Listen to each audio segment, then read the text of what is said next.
Cricket presents The Warm-Up. Hey everybody, I'm Neil Beasley and we are here. It is state championship weekend. Can't wait. Let's get you warmed up.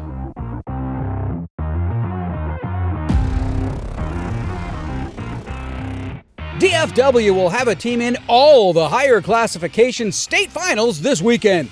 Let's preview all of them in the lineup. We're going to start with the 6A Division I state final. It'll be North Crowley versus Austin Westlake, 7 p.m. Saturday night. Those North Crowley Panthers have done everything right this year. 15-0 with wins over last year's 6A state champions, DeSoto, and last week, Duncanville. The win over Duncanville ended their quest for a three-peat and shut down the season of Gatorade Player of the Year, Keelan Russell. Cornelius Warren had over 40 carries again. He's become North Crowley's bell cow since the postseason started. Chris Jimerson Jr. and Quentin Gibson are continuing to make at least one highlight reel play a game, and the defense makes stops when they need to. They're taking on an Austin Westlake team whose only loss came to Atascocita almost 3 months ago. Tough defensive group, but they may not have seen a team like North Crowley, who is rolling and looking for their first state title since 2003. South Lake Carroll is back in the state championship game. They'll face Austin Vandegrift in the 6A Division II title. It'll be Saturday at 3 p.m. The Dragons needed a last-second field goal to avoid overtime with Longview.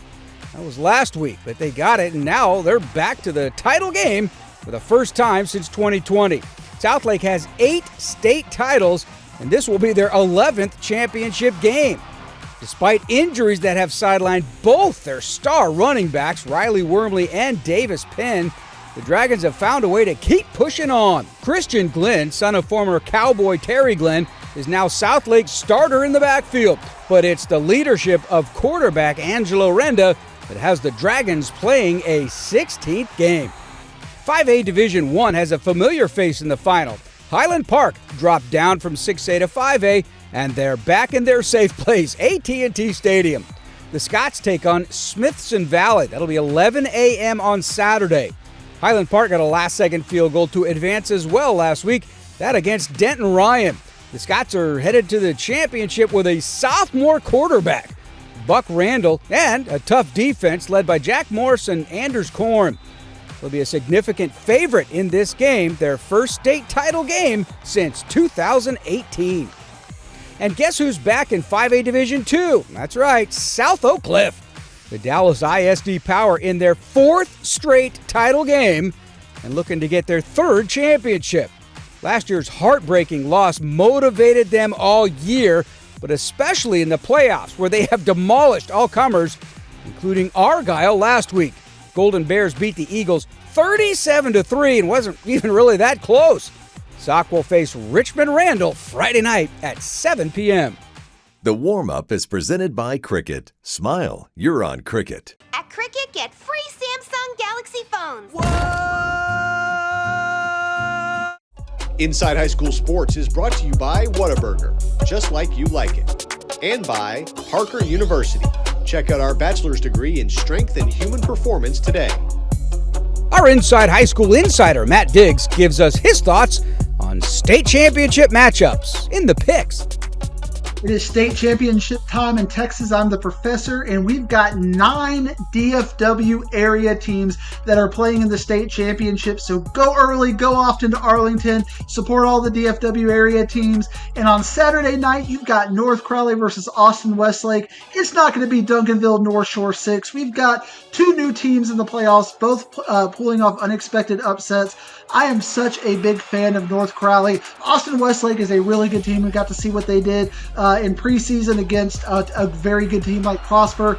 But North Crowley, with their game planning, their strategy, their talent, and their culture, they are ready to take that next step. Give me North Crowley to win another state championship and go back to 2003 and one-up themselves and take care of business. On the 6A Division II, you got 2 other unlikely teams in South Lake Carroll and Austin Vandegrift. Got a chance to watch the Austin Vandegrift versus Summer Creek game. Vandegrift was lucky to be there. They had a couple couple of big plays. They've got a very good defense, but they played a much weaker schedule than South Lake Carroll has. Although South Lake Carroll is dealing with injuries, the way their coaches have been able to adjust to slow down the game or to speed it up, depending on what is needed, has been a masterclass. I think South Lake Carroll is going to give Riley Dodge his championship. Highland Park versus Smithson Valley. Remember, Smithson Valley last year was in the same spot, but Alito went 51-8 on them. I don't think we're going to see 51-8 this year, but I think Highland Park is just better in every aspect of the game. This may not be the best Highland Park team we've seen in the last 6 years, but they don't need to be. The road is the road, and Highland Park is a team that is playing at a high level. I watched Randy Allen be very emotional after his win over Denton Ryan. He's understanding how precious this time is and how every win matters. What better way to go out for Randy Allen? Not saying he is going out, but winning a state championship, you might see a storybook ending. I think Highland Park is going to deliver it for him. South Oak Cliff versus Richmond Randall. South Oak Cliff is playing at just an incredibly high level right now. Everything, like what is the weakness of South Oak Cliff? They don't have a weakness. Special teams, amazing. Offense, amazing. Defense, amazing. Richmond Randall has some holes, and I think South Oak Cliff is going to exploit those holes. I think South Oak Cliff wins big. Celina versus Kilgore may be one of the best games of the weekend. I think Celina is going to find a way to win a nail-biter, but Kilgore is going to bring everything. Remember last year in this spot was Anna versus Tyler Chapel Hill. These are teams from the same district who are able to overcome their foes. I think Kilgore is not going to be fazed by the lights, but I think Celina is going to take care of business. I look for Columbus to beat Malakoff. I think Gunter is going to take care of Woodville. Munster is going to win our first 2A Division II state championship over Shiner. And how about in 6-man? Give me Gordon over Whiteface. I'm the Professor, and those are my final Week 17 state championship picks. We caught up to a big-time athlete from the Metroplex in this week's Recruiting Trail. Terry Shelton, 4-star TCU commit. I'm looking forward to getting fully developed to my full potential. Like I said multiple times, I've always been, like a basketball player, and I've never really truly focused on football. So I'm just looking forward to getting my full potential out of me, and I just want to make an impact my freshman year at Texas Christian University.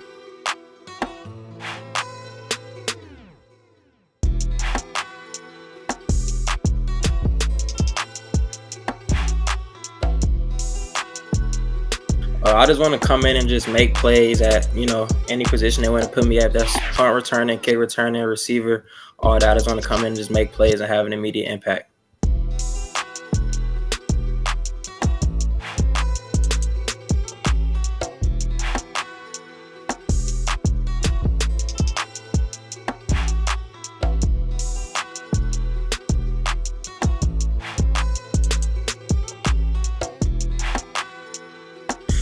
On the field, I'm definitely a good deep threat that can go up and get the ball against corners one-on-one.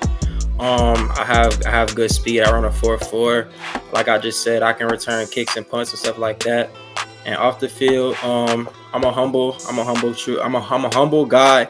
I'm a Christian. I've said that multiple times. And yeah, I'm just a good guy. I give back to the community, stuff like that.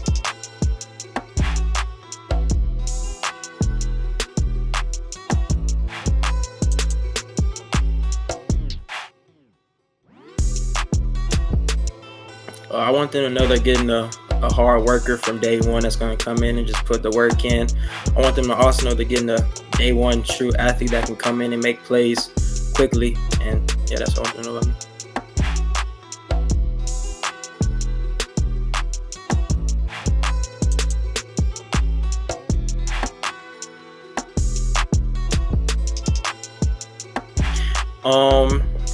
I had goals for the beginning of the season. I wanted to, first get my 4th star, which I completed. I wanted to make first team all district. I completed, and I wanted to get over 1,000 yards all purpose, and I got that. I believe I had 950 receiving yards and 250 all purpose. So those are my goals that I wrote up. And also for my high school, we weren't the best in football. We never made playoffs my first 3 years, so we made it to the playoffs, and yeah, those are my goals for sure.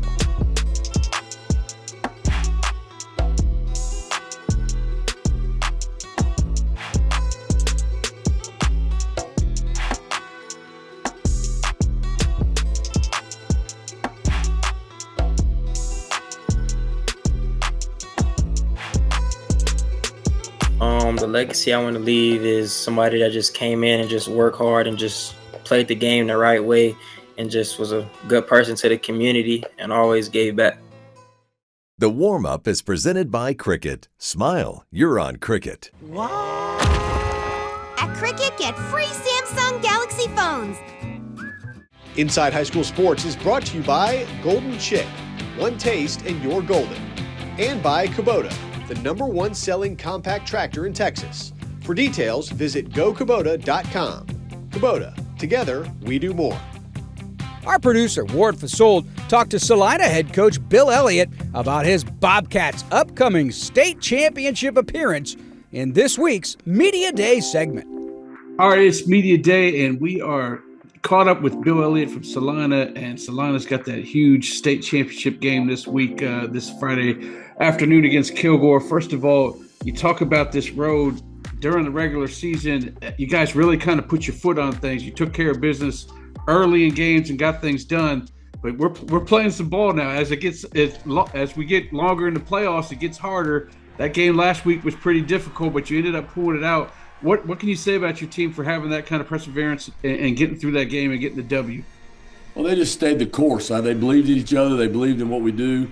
They never gave up. There was a lot of chances. When you get in games like that, a lot of times teams, sometimes they get down. But I think just everything we've been through this year with the preseason we had and the district schedule we had, playing a lot of really good teams, they had a lot of belief in themselves and each other. And when a team believes in themselves and they believe in each other, it allows them to have a great opportunity to be successful.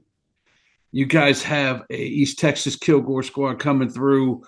Tell me what you know about them. I know as we're recording, this is a Sunday, so you're in there Sunday getting busy on the game plan. Tell me what you know about them and what you need to get done to get that championship ring. Well, Coach Fuller and his staff do a great job out there.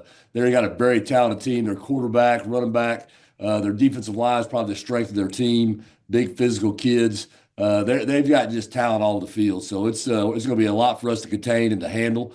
We're trying to come up with some schemes and some game plan right now to try to contain some of that speed that they have. And it's going to take a great effort by our kids. They're going to have to be very disciplined, do their jobs and execute and play at a very high level.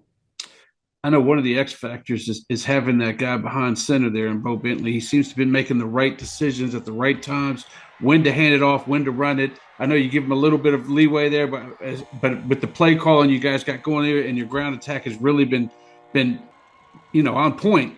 Talk about how he's kind of grown through the season here as your quarterback. Well, Bo's he's a great leader, great young man. That's the greatest thing about him, I think, is his character and his leadership ability and his work ethic. And on top of that, he's got a great skill set with what he can do with his legs and his arm. Got a great football IQ, great vision, decision making. So he can guys like that make you a good coach in a hurry, And so but what we've got together with him and with our offensive line and our running backs and receivers, we've just got a great core there, a group of guys that really get after. They play well. They do a great job together, and then our coaching staff's been doing a great job too with just the offensive game schemes that they've been coming up with, and so it all works together real well. But he is the catalyst for it all for sure. I guess finally, it's a big tradition there to hold up those plaques. And I know Bobcat Nation is hungry for another one. What's the buzz there in Celina to be back in this game and to try to grab another one of those? There's just a lot of excitement. It's just I go to church on Sunday morning and a lot of people coming up and talking to me, shaking my hand, and talking about the games on Friday night and the next game coming up. And this town just gets really they get behind their kids. That's what's so special about Celina and always has been.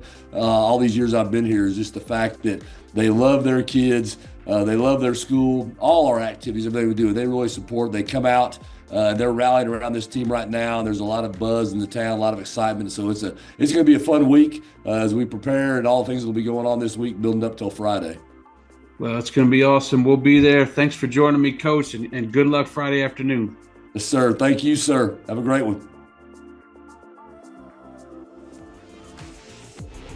Hey, that'll do it for today's show. Thanks for joining us. And we hope you are now warmed up for some Texas high school football championship action. And head out to AT&T Stadium if you can. State championship weekend is the best time of year.